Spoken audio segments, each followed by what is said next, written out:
Good day, class. Does anybody wants to lead the prayer? Yes, Vincent? Amen. Good day once again. How are you feeling today? Great, that's good to hear. Kindly take your seats. I see no one's absent today. Congratulations. Now, we will be tackling about one of the most famous literary pieces in the world. And I think you are already familiar with this one. Are you all ready? Alright, but before we proceed to our new discussion for today, let's have first a small activity. I want you to close your eyes. At the count of three, inhale, then exhale. I want you to remember your life as a kid. I'll be asking questions later on. Now, open your eyes. Do you play games with your neighbors or siblings? What do you usually play? Do you consider that fun? Now, if you have given a chance to go back, will you accept it? Why? I see. So what do you think our lesson for today? Yes? Very good. Our lesson for today is about growing up.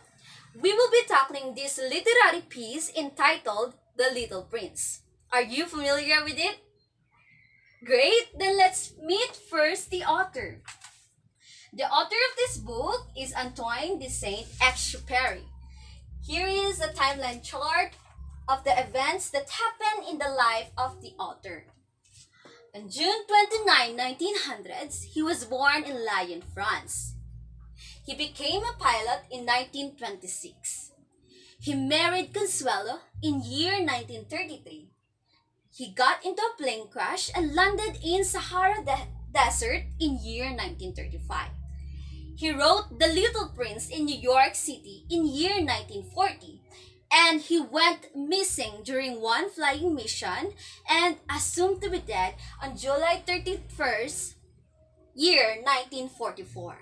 So that's the little biography of the author of The Little Prince. Now let's proceed to the plot summary. So I will be narrating the story while presenting you pictures.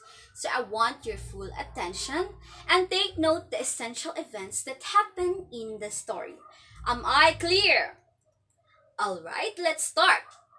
The narrator is now a pilot who has crash landed in a desert.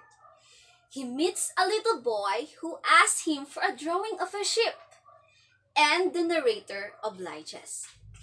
The narrator, who calls the boy the Little Prince, learns that the boy comes from a very small planet called asteroid B612. Over the course of the next few days, the Little Prince tells the narrator about his life. One day, a mysterious rose grows on his planet, and the Little Prince loves her with all his heart. However, her vanity and demands become too much for the prince. That's why he leaves. The prince travels to a series of asteroids, each featuring grown-up who has been reduced to a function. The first one is a king who requires obedience but has no subjects. The sole inhabitant of the second planet is a conceited man who wants nothing but flattery. The little prince meets a drunkard on the third planet who explains that he must drink in order to forget how ashamed he is of drinking. The little prince encounters a businessman on the fourth planet who knows exactly how many stars there are. The little prince encounters a lamplighter on the fifth planet who requires him to light a lamp each evening and put it out each morning. Finally, the little prince comes to a planet inhabited by a geographer. However, the geographer knows nothing about his own planet. The geographer then recommends the Earth. On Earth, the prince meets a snake who tells him that he could bring him back to his home, and a flower who tells him that people lack roots. He then encountered a fox who became his companion. The two then came across with a rose garden, and the little prince finds it very depressing to know that his beloved rose is not unique in the universe. However, the fox comforts him, tells him that the effort and time he spent with his rose is what makes his rose unique. The little prince and the narrator have now spent 8 days in the desert and have run out of water. Miraculously, they find a well. The little prince tells the narrator that he plans to go back to his planet and beloved rose in that evening. However, returning to his home requires allowing the poisonous snake to bite him. The story resumes 6 years later, and the narrator says that the prince's body was missing in the morning. Hence, he assumed that the prince safely returned to his planet.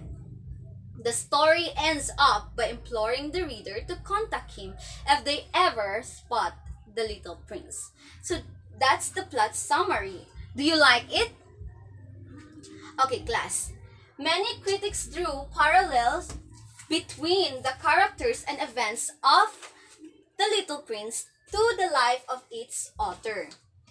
Just like the narrator, Saint-Exupery was also a pilot who experienced a plane crash and landed in Sahara Desert. His wife, Consuelo, is also said to have an erratic behavior similar to that Princess Rose. Hence, The Little Prince and the narrator is viewed as expressions of different aspects of the author. In other words, The Little Prince and the narrator are Saint-Exupery himself. Am I understood? Alright, get one whole sheet of paper and I want you to write a reflection about the theme of The Little Prince. It is only with a heart that one can see rightly. What is essential is invisible to the eye. So I will be giving you 15 minutes to do the task. Is that okay? Alright, you can start now. Okay, 15 minutes is up. Pass your paper. Now, for our final activity for this discussion, I will be dividing the class into 5 groups. What you are going to do is a 5-minute role-playing of the scenario in the story. I will be giving you the freedom to choose which part you are going to act. Is that clear? 20 minutes will be allotted to each group, and after 20 minutes, you will have to perform it on front. Am I understood? Alright, you can go to your group now. Very good! Congratulations!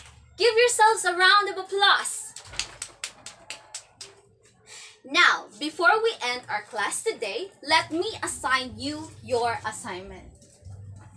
So, interview people in your community about their childhood. Here are the guide questions you can utilize. Write the responses on your notebook and share it tomorrow. As a piece of evidence, take pictures. Are the instructions clear? Do you have any questions? Clarifications? Violent reactions? If there is none, then I guess that's all for today. Goodbye, everyone. See you next meeting.